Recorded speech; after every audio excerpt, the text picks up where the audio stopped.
Good Wednesday morning, friends. Welcome back to WeatherWord. Let's seek the peace of God together.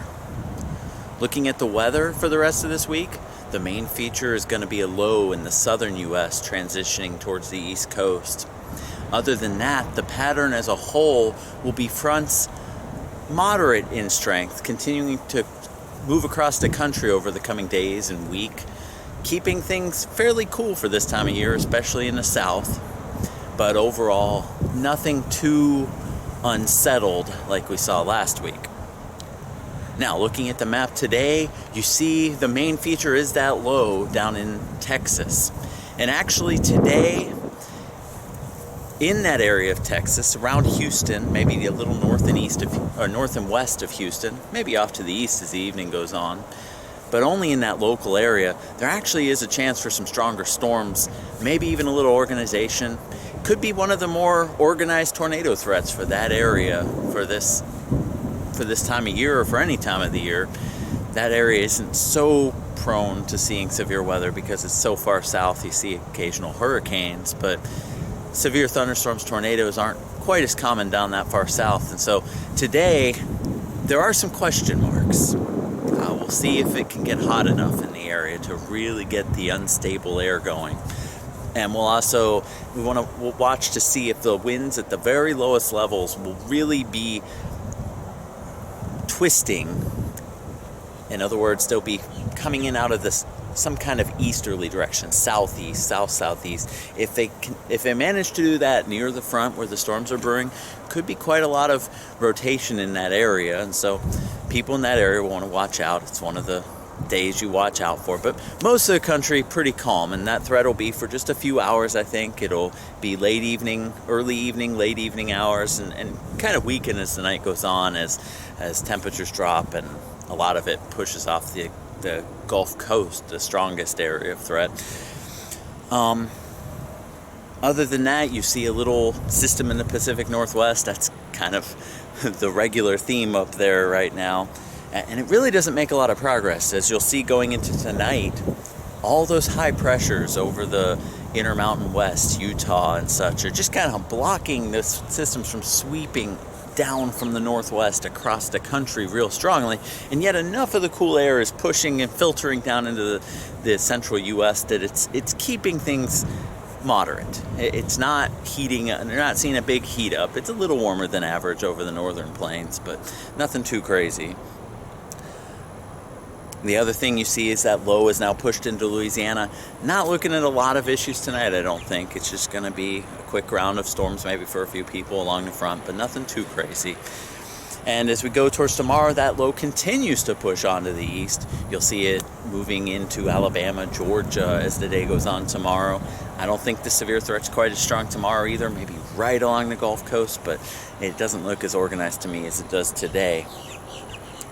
On Friday, you see another system up in the Pacific Northwest coming in, and it's still not making much progress. It's just quick move in, a lot of rain and snow at upper elevations in Oregon and Washington, and then kind of fades away until the next one. But as we go towards Saturday, you'll notice the very early beginnings of the next system we'll be watching for the start of next week, that low down in around the Big Bend in Texas, around New Mexico, Texas border. That system is actually looking like it's going to progress pretty deep into the south. And because it's cold enough, we might see some snow pretty far south. We'll see. It's early, but there's talk. It looks pretty likely there's going to be some kind of winter precip in Texas, the heart of Texas, down into like San Antonio, Austin area. And we may see it even, if depending on the track of the low and how the cold temperatures set up, it may affect areas of like Louisiana, Mississippi. We'll see. It's a long ways out. Nothing worth getting too excited over. It's not a crazy cold air plunge. It's just that when you get a system deep in the south and it's already pretty cool, you never know. It can happen. So we'll watch that. But that's the weather for this week. Not too bad. And so I hope you can get out and enjoy it if you get a chance. Thanks be to God. The word I wanted to look at today, the word that God put me in today, was 1 Corinthians 13, 1 through 3. And give me a second. I forgot to pull it up on my phone before I left. So I'll need a second. But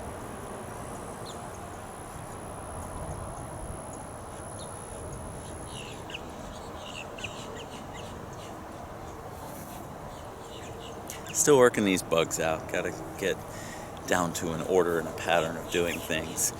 You know how it is. You get in kind of a routine, a zone where you just can do these things every day. But when you're first starting out doing things, it's easy to forget something. And it was an honest mistake this morning. 1 Corinthians 13. And it's where God put my finger this morning, but it really kind of, this is the book on love. I love this chapter. I hope you've read it quite a bit. I mean, it really speaks hope and kind of deep truth about what really matters and what love is. But I noticed some things, God put some things in it today that kind of opened my eyes. I'll be honest, as I think about this, as it comes to this, last couple days and some quiet moments, I got those feelings again where, you put in so much effort to people and you try so hard for those you love and those you like, family and close friends, and also for distant people that you just want to help them see the Lord and live life better, and you want people's lives to be better. And if you're like me, I mean, that's where we're made. But you kind of feel sometimes like, man, there's no response. Always. I mean, I can look back and say, who's really benefited? Who's changed because of what I've done? It could be disheartening. What have they done for me is an easy thing to say. And look, I'm guilty of it too. I got to fight that. But this verse kind of puts some reminders on that, because that thought that was kind of something in quiet weakness. Those were the thoughts that came to mind. And I was hurting and struggling, and I put in so much effort for things, and it just wasn't turning out. And it's so easy to look at everything and say, man, nothing's happening. But look at 1 Corinthians 13:1. Though I speak with the tongues of men and of angels and have not charity, I am become a sounding brass or a tinkling cymbal. And always when I read through this, I kind of am rushing to the part on love and just kind of saying, well, these people, these attitudes aren't real love. And so, these are the stupid ones. You're comparing, going, well, these are the bad ones, and just move on. But what God kind of pointed out to me, or made me stop and think about this morning, is that this isn't just, whatever, these are not love. These have a real appearance of passion for people, of love, not just to other people. That's very important, but also to ourselves. We feel like we're doing something special.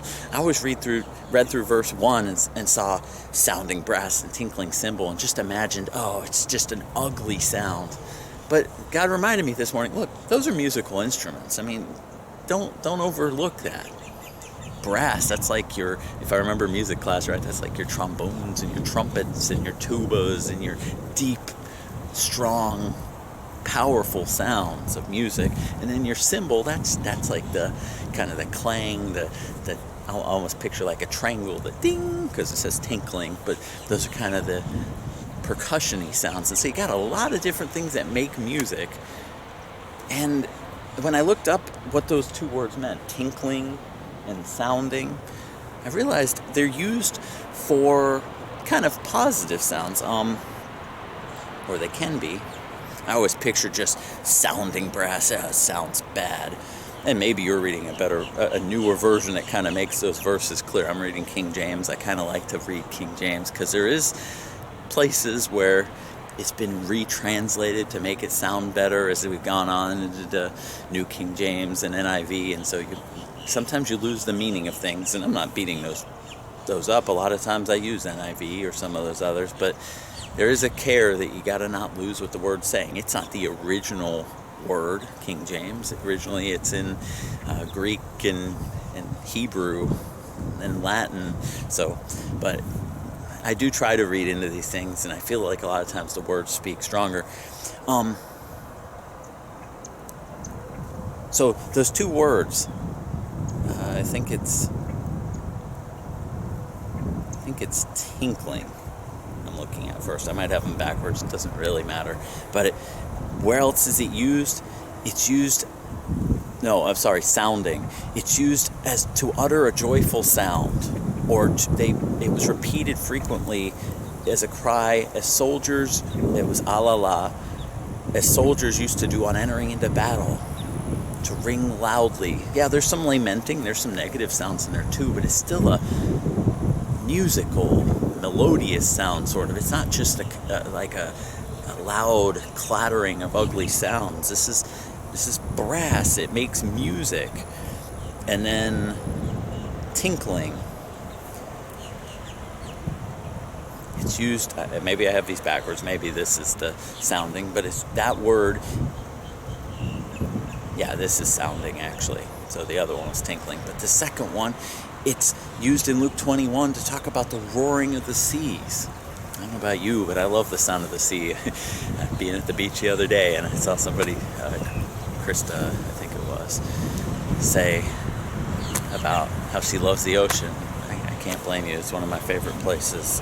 And that sound, the waves, yeah, it's loud, but it's special, it's beautiful. So I see in this verse, it's got appearance of something beautiful to it. It's not just a ugly banging of noise. It's got appearance of truth. And so that's kind of the theme in these first 3 chapters. And so God spoke to me and let's really stop and see that. This isn't just, pass it off, now let's go see love. This is, look at me, how I was thinking about these things and feeling bad about them. Was I really loving if I was feeling that way? Or is there a danger of feeling good about myself that I'm doing them because they seem good and I'm really not doing anything good? And then verse 2,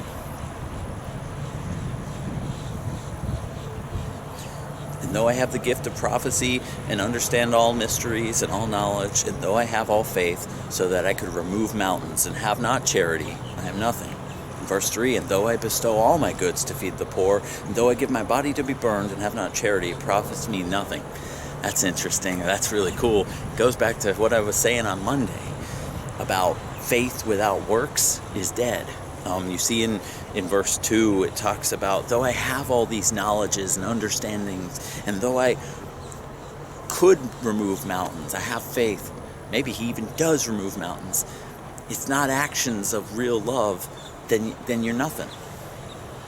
So faith without actions is dead. And in verse 3, though I give everything to the poor, and though I even give up my body, man, that's it. I mean, you can't compare what you're doing to it. I can't compare what I'm doing. Though I do all that, if I have not love, it profits me nothing. If I have not faith in God, if my heart's not in God, if my heart's not about God, all those things that I do, they're nothing. Action without faith and faith without action, either one's useless. And so, go forward to verse 7. I love going through this, but love or charity or love beareth all things, believeth all things, hopeth all things, endureth all things. I was put back to 1 John, where it kind of goes with this. It talks about God is love. But the verse that stood out to me is Jesus, I can't remember it exactly right now, I could earlier. Jesus, this is love, that Jesus died for us, that we could have life. But I tell you what, that life is not just in that verse. He gave himself for us that we could have life. But this is the love of God, that God so loved the world. This is love, that Jesus gave himself for us that we could be alive. But that's love in the past. The whole point is, God didn't say, I'm tired of this. No, the whole point is, God is still here today. Love, in verse 8, never fails. Charity never fails. And that's the whole point. Yeah, you've got to hold strong. You can't give up, because if you give up and you say, I'm done, then that's not love. Love never fails. Now, look, I know we got to be careful. There are people and places we can use all our efforts and all our service, and it can be dead. You could give your whole life to someone or something and have no life in it. That's exactly what verse 3 said about giving your whole body to be burned. If you're not loving, it's not real. So you do have to be careful. Don't just give to anybody always. But the idea that, it's too much, I got to give up, you got to be cautious on that. Pray, seek God. Do not become weary in well-doing. It's going to be tough. But there's the reminder. God loves us so much that Jesus didn't just die for us 2,000 years ago. He's still here today. He hasn't given up on you. And right this minute, he wants to hear from you. He wants to know you. He is with you. Lord God, thank you for this day, and I pray victory in all the believers and non-believers listening to this. I know you love them all. I want to see your perseverance in all of them. My brothers, my friends, my sisters, I pray you have a blessed day, and I hope to see you again Friday, Lord willing. Have a great rest of the week.